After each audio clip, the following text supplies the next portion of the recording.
Clasificación B, bajo supervisión de un adulto.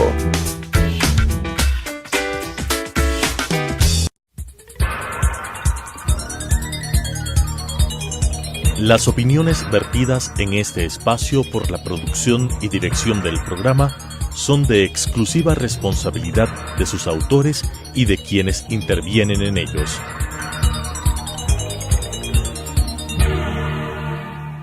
Telesucesos Canal 29 presenta Enfoques, pensamiento libre y crítico. Día a día buscaremos diferentes visiones para la comprensión de la realidad del tercer milenio. Enfoques, un espacio que une noticia, análisis y opinión. Bienvenidos. Gracias por estar con nosotros semana a semana aquí en Enfoques. El día de hoy tenemos como invitado a Rodrigo Gómez de la Torre. Él lidera una fundación que tiene que ver con la ciudadanía responsable, con hacer que la ciudadanía efectivamente sea o se involucre mucho más en procesos de democracia, en procesos de desarrollo, en procesos que tienen que ver con el futuro de un país. Rodrigo, con esta fundación, ¿cómo involucrarnos más? ¿Cómo ser parte de lo que está pasando? Y cuando de pronto Quito, en un foro se hablaba de Octubre Negro, se ve bloqueado, se ve sitiado. Al día siguiente aparentemente hay un acuerdo, pero ¿qué pasa con esto? ¿Y qué deberíamos hacer los ciudadanos que vivimos en la capital o que vivimos en el Ecuador? Porque el país entero se vio bloqueado. Qué grato estar aquí, Claudia. Un saludo a todos los televidentes. Lo que vivió Quito y lo que vivió el Ecuador el mes de octubre de este año realmente es algo que deja muchas secuelas y mucha preocupación. Lo hemos calificado de un octubre negro porque es un octubre en el cual se paralizó el Ecuador, se abrieron todas las heridas que aparentemente, porque en la forma como se abrieron, estaban ya cicatrizadas. Pero también es un octubre que nos lleva a reflexionar mucho de qué es lo que está pasando con el vecino. Y cuando hablo con el vecino no me refiero al concepto del que vive al lado, sino el vecino como se lo concebía hace muchos años. El vecino al cual uno le podía entregar la llave de la casa y decirle: oiga vecino, deme regando las plantitas, o deme dando de comer a mi gato. O le dejo encargada a mi guagua mientras me voy de compras. A ese nivel. Era una vecindad compartida en donde todos nos conocíamos, todos éramos amigos, como chicos, jugábamos con todo el vecindario. Y no había mayores distinciones. Obviamente no había vecindades en una zona de Quito y otras, pero al final del día había un ambiente mucho más de armonía y de mayor interconexión personal. En este momento estos aparatitos son absolutamente cómodos, son súper útiles, pero también han jugado un papel fundamental para desconectarnos. Y recuerdo un meme de hace algunos años atrás, en que claro, había un grupo de jóvenes sentados en una mesa y había un niño tapado con una sábana que estaba conectado con el mundo entero sin saber qué es lo que estaba pasando en su silla de al lado. Y tal vez eso es algo de lo que tenemos que hacer y recuperar. Y a veces se dice que los valores o la ética o la moral son temas relativos, pero no es así. Y en el foro que estuvimos esta semana hablábamos de lo que es la ley moral natural, por ejemplo, en el cual musulmanes, católicos... O sea, no se puede hablar de que son relativos, budistas, son conceptos básicos que todos los tenemos porque somos parte de una sociedad. A eso la iba. Sociedad del planeta Tierra y en este caso Sociedad de Ecuador. A esa ley moral respetamos natural al otro. Está en la estructura, en el ADN del ser humano, indistinto de qué religión profese o de qué sociedad venga. Todos sabemos que matar es malo, indistinto de qué es lo que creamos y qué tendencias religiosas existan, o de qué sociedad nos hayamos desarrollado. Entonces, ese tipo de cosas son las que aparentemente están perdiendo su norte.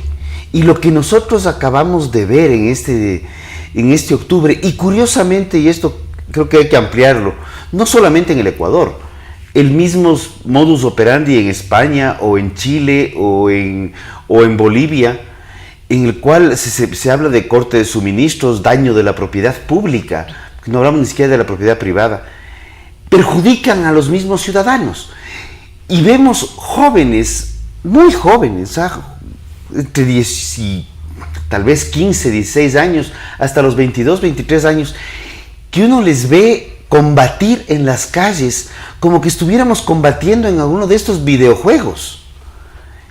Y hay un deterioro social que ya no está relacionado con la calidad de la economía. Ahora, ¿qué hacer, Rodrigo? Porque Rodrigo al mismo tiempo es presidente de la Cámara de Agricultura. Los temas agrícolas se vieron absolutamente dañados por el famoso Octubre Negro. No pudieron sacar los productos, hubo granjas florícolas asaltadas. Evitaron que la gente trabaje en estos sectores. ¿Cómo lograr volver a mirar las cosas y rearmar este tejido social que lamentablemente fue roto en octubre? Uno de los temas que hemos conversado ya con productores y con asociaciones en los últimos días ha sido precisamente eso, o sea, ¿qué tanto, y esto se los planteo a ustedes también, qué tanto conocemos de lo que está pasando en nuestro barrio? ¿Qué pasa en el barrio vecino? ¿Qué tanto realmente nos conocemos más allá de utilizar la palabra vecino como... Pero no solamente vecinos, ¿cuánto conocemos de las personas con las que trabajamos en una empresa? Que son mucho más que vecinos, nos vemos todos los días. Primero vemos la vecindad, porque es el nicho permanente, y de ahí acercarnos un poco más a las personas, pero ya no a la persona a través de un WhatsApp o de un nuevo chat, sino tal vez dedicarle un poco de tiempo en este mundo convulsionado, acelerado, en que todo el mundo quiere vivir rapidísimo, dedicarle un tiempo a sentarnos y preguntarle, ¿cómo estás? Si tienes hijos, ¿cómo están tus hijos? ¿Qué edad tienen? Tener una pauta, porque otra cosa que apareció y que ha dejado muy preocupada a muchos que ya estamos viéndolo, es el nivel y el manejo de drogas en la juventud, que las estadísticas lo vienen diciendo, pero una cosa es que las estadísticas lo digan porque, y me ratifico, las estadísticas es un tema externo. Es que es un número que uno ve, pero no lo comparte con la persona. O sea, no aterriza un número en el joven del vecindario. Exacto. Y uno de los temas, por ejemplo, y voy a irme un poco más atrás de la época del paro, cuando hablábamos de la problemática de la minería ilegal en la provincia de Imbabura, en el sector de Buenos Aires. Se habla mucho de que la minería ilegal, pero atrás de la minería ilegal, porque parecería que es solamente un maquillaje, está un problema de narcotráfico y narcoterrorismo que ha penetrado a la sociedad de esa zona, en donde guambras y digo guambras en el buen sentido de la palabra, pero guambras de 18, 19, 20 años mueven volúmenes de dinero absolutamente impresionantes y andan en carros de última data, 4x4, grandes, que por cierto en el Ecuador tienen casi el 100 y pico % de arancel. O sea, son autos extremadamente costosos para cualquier persona, más aún para jóvenes que están recién arrancando su vida, y su vida laboral a los 18, 22, o de entre 18 y 22 años. Entonces, ¿de dónde sale todo ese dinero? ¿Qué es lo que permitió que todo esto suceda sin que realmente nos percatemos que estaba pasando? Además, de pronto hubo un estallido que no, o sea, se toman unas medidas, buenas o malas, es otro análisis, pero 2 días después el país entero estaba en problemas. A ver, yo no es que quiera defender o nada, pero también revisemos un poco de ciertas cifras. La ciudad de Quito llegó a tener 70 puntos de conflicto que se prendían y se apagaban simultáneamente. Eso no se da por unas medidas, eso se da producto de una planificación estratégica organizada de mucho tiempo. Ambato, Riobamba, La Tacunga, Cuenca fue absolutamente bloqueado, tuvo que haber puente aéreo para medicinas. Azuay fue bloqueado en sus 5 puntos de acceso. Y curiosamente, es cuando este paro me llama la atención, porque es como haberse disparado en la 100 y tomado veneno por un acaso. Pero el prefecto de Azuay, alguien que aprecio y hemos compartido debates y hemos compartido procesos de construcción de temas juntos. Cuando se llamaba Carlos, porque como Yacu es el nombre reciente. Pero como Yacu también lo hemos acompañado cuando fue golpeado, cuando a su compañera se la expulsó del Ecuador. Pero él como dirigente político de la provincia, como la principal autoridad de la provincia, por ser la prefectura, permite que la misma provincia que lo eligió esté bloqueada. Son los absolutos sinsentidos de este paro. Porque ya no es un tema de que yo apoyo pero permito que entren las cosas a la provincia. No. El Ecuador tuvo 17 provincias con desabastecimiento de insumos médicos, de alimentos y de combustibles. Entonces, y algunas tuvieron problemas con servicios, suspendieron fuentes de agua. El tema de Ambato... acabaron con antenas de repetidoras de televisión o de radio. Que también fue en la misma zona de Tungurahua. Entonces, ¿qué es lo que está pasando? Pero regreso a la fundación. La fundación nació precisamente de las marchas del 2015, buscando herramientas para ir construir democracia. Las marchas del 2015 muchas se enfocaron en combatir las leyes de herencia y plusvalía, que fueron el detonante, pero fue un detonante totalmente ciudadano, en donde sí se dieron abusos, y gran parte de los abusos por un totalitarismo del gobierno y una presión para bloquearlas. Pero de ahí había que seguir construyendo democracia. La ley de herencia y plusvalía murieron a los pocos días, luego vino el Papa, luego erupcionó el Cotopaxi. O sea, parecería que habían eventos pero externos luego que publicaron la ley, se convirtió en ley hasta que llegó el nuevo gobierno y la derogó. Exacto. Nunca pasó la de herencias.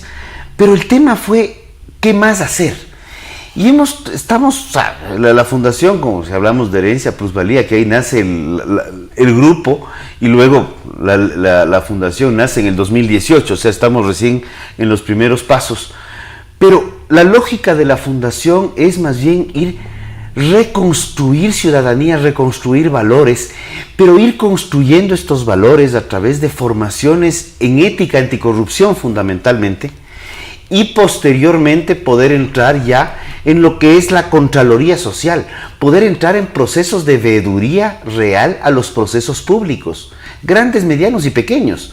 Nos encantaría poder participar en una veeduría para ver qué pasó en la refinería Esmeraldas, pero hay que ir midiendo el tamaño de las sábanas. Pero creemos que primero hay que recuperar ciertos conceptos y ciertos principios en las estructuras y en las entidades, sean instituciones públicas o privadas. Pero luego de esto, Rodrigo dice, no es aislado que Quito tenía 70 puntos simultáneamente activados de violencia, de ataques a propiedad privada, a medios de comunicación o a una Contraloría General del Estado. Entonces, ¿cómo lograr analizar esto con la real dimensión, quitando apasionamientos de carácter político, de carácter ideológico, y decir, a ver, ¿qué pasó en el Ecuador y qué debemos hacer para lograr salir adelante sanando heridas? Porque hay resentimientos, hay rechazos de varios sectores, se habla de infiltraciones, se habla de unos ejes Venezuela, Cuba y otras cosas, pero al fin y al cabo la gente que salió a las calles salió de una manera extremadamente violenta. La violencia que estaba reprimida es real, no hay dónde perderse. Hay que comenzar a trabajar en ciudadanía no desde foros, en ciudadanía desde la calle, desde el vecindario, desde la tienda, lo que conversábamos.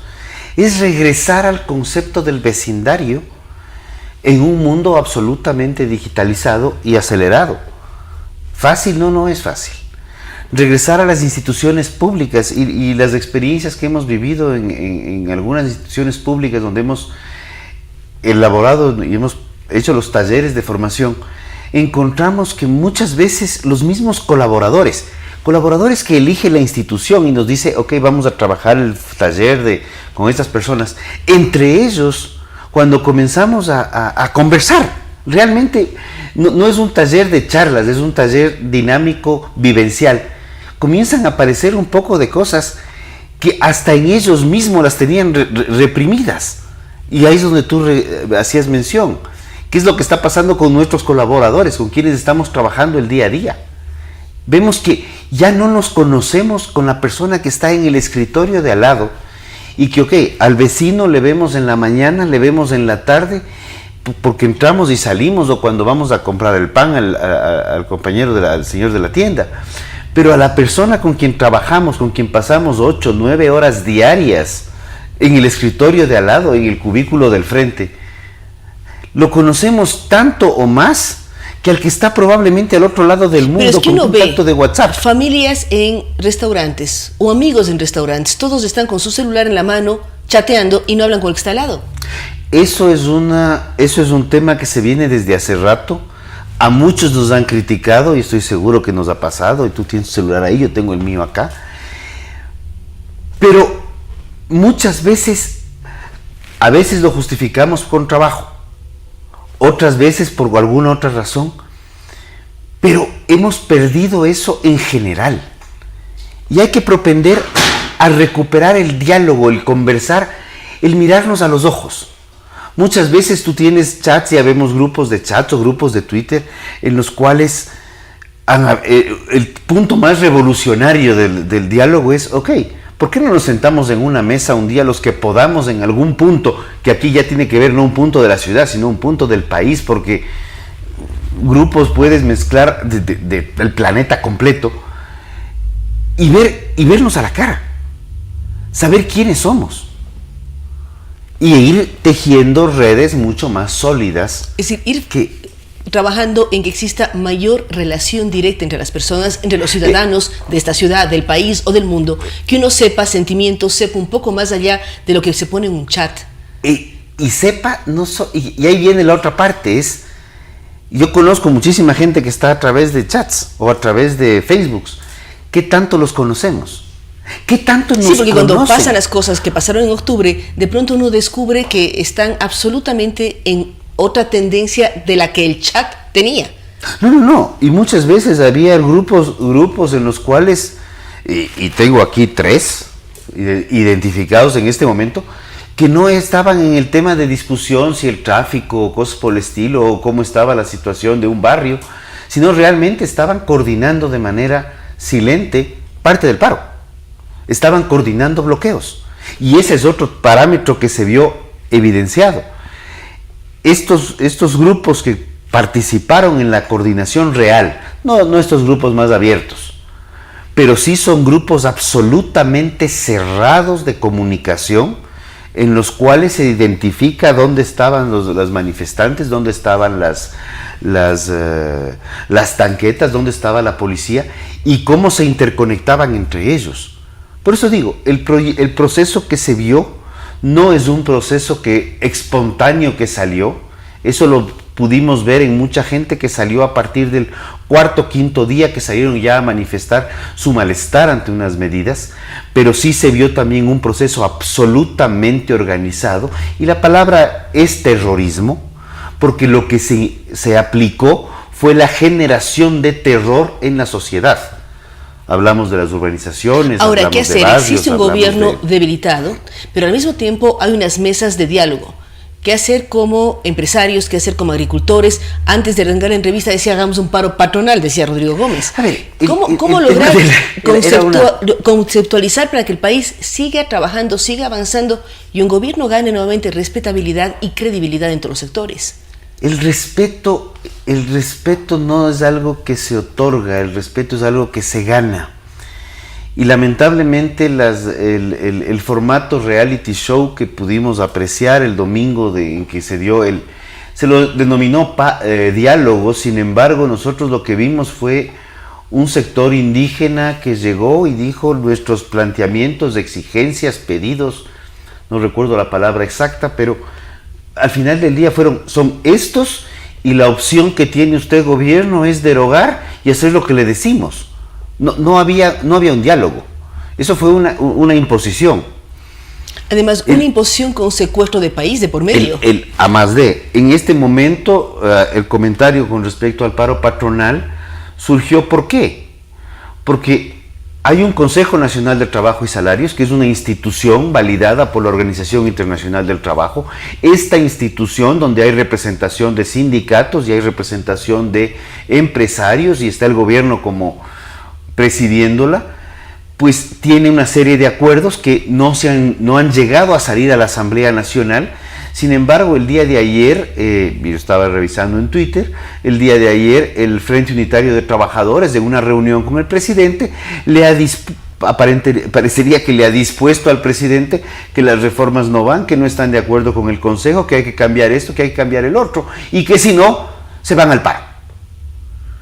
Entonces me pregunto, si vamos a vivir en un estado de anarquía y vamos a tener un octubre negro en el cual absolutamente nadie ganó, y yo les planteo a todos los televidentes, si alguien se siente victorioso y si alguien tiene la osadía de decir nosotros triunfamos a través del octubre negro, pues póngale mucho ojo a esa persona, póngale muchísimo ojo, porque ahí hay un problema. Una paralización de un país con más de 17, 18 provincias, puedo fallarme el número, paralizadas, desabastecidas de servicios, de medicinas, de alimentos, una sociedad fragmentada, una sociedad con heridas profundas. Si de ahí alguien puede decir que ha ganado, pues realmente debería ser considerado un mercenario, que solamente considera que su triunfo está en la muerte para quien le pagaron para matar. Eso es lo que hace un mercenario, o que le pagaron para ir a destruir algo. Pensemos seriamente que el país ha perdido y que más bien lo que necesitamos es volver a entretejer el tejido social, acordarnos quiénes son nuestros vecinos, recuperar qué pasó con nuestros compañeros de la primaria, con nuestros compañeros de la secundaria, con los amigos de la universidad. Y regreso a la primaria porque es donde cuando no había intereses, éramos todos por igual jugando al lado de un cajón de arenas o con unas canicas, que ya casi ni sabemos qué es ese juego, o si no teníamos canicas nos inventábamos algo con piedras. O con tillos en Quito. Con los tillos en Quito. Los tillos es lo que levantamos de las botellas, que ahora son tapitas, ¿no? Pero es eso, es repensar el tejido social. Y esto no es excluyente para poder hacerlo.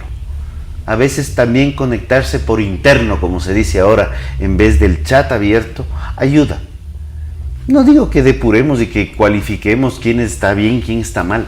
Por el contrario, lo más hermoso que tiene el Ecuador y las sociedades actualmente es esta interconexión y esta correlación, esta globalización que vive el Ecuador es muy positiva, y eso también lo tratábamos ayer.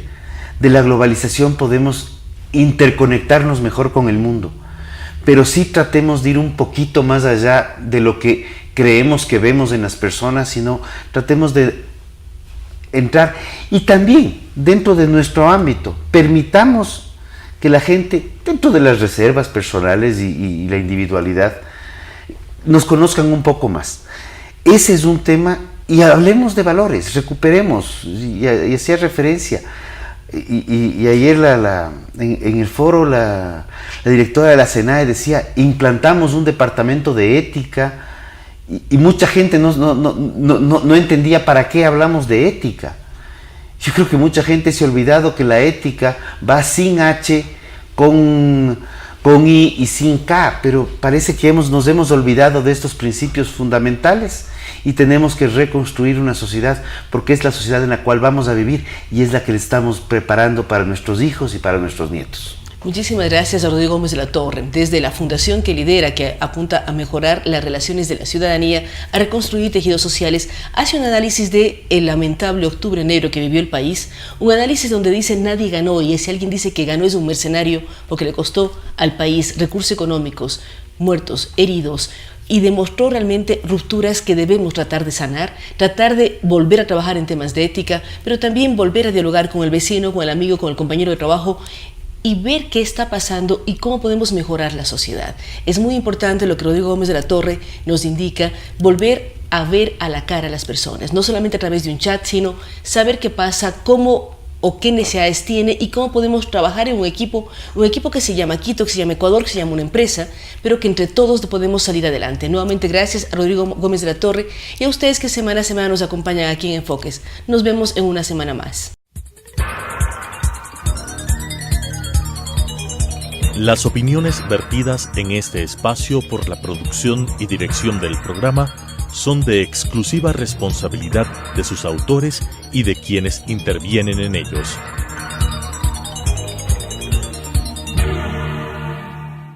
Telesucesos Canal 29 presentó Enfoques, pensamiento libre y crítico. Día a día buscaremos diferentes visiones para la comprensión de la realidad del tercer milenio. Enfoques, un espacio que une noticia, análisis y opinión.